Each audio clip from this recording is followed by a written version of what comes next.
Guys, today putih pula. Okay, aku nak tunjuk korang cara nak tukar aku punya remote ni. Kau tahu sebab apa dia boleh aku terlintas tukar? Sebab dah dekat meter kita ada tulis impairment 50%. Kita biasalah aku pakai motor, tak tahu nak takut apa-apa berlaku takut tengah jalan ke apa, 50% tu aku just tukar je lah untuk safe side. Terutama kalau kat jauh kan. So aku akan tunjukkan cara nak pasangnya. Jangan lupa subscribe, like and share. Sebab aku buat video tu cara nak buka bateri.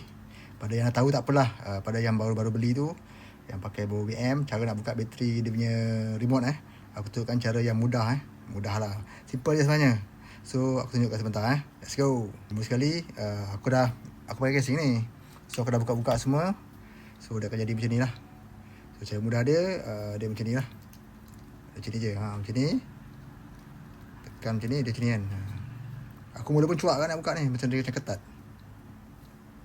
Kalau kau tak confident, aku tadi saya ketat kan, mungkin baru aku kopik ni je. Kalau kau tak berani confirm tak confirm kan. Kau kena kuat sikit lah. Kalau motor lama boleh buka lah. Macam aku baru kena kuat sikit. Tak ni kita buka macam ni. Ni cara dia. So pastikan jangan pegang surface je lah. Surface ni jangan pegang lah. So kau boleh buka.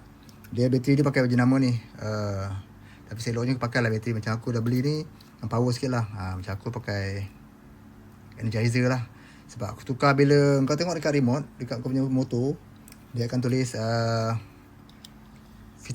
impairment. So aku tak nak susah-susah, aku tukar lah. Kau perlu congkil lah macam ni. Congkil macam ni. Ujung ni, tekan ni, buka. Ni. Nanti lain. Ni. So bateri aku dah buka. Ni ada. Pastikan ni. Pastikan jangan pegang tau. Dia punya permukaan. Bukan macam ni lah. So just letak macam ni. Macam ni kat bawah. Letak macam ni. Just tekan je lah. Masuk. So yang buka ni. Aku pakai Energizer CR2032 Dia punya kod pastikan sama lah.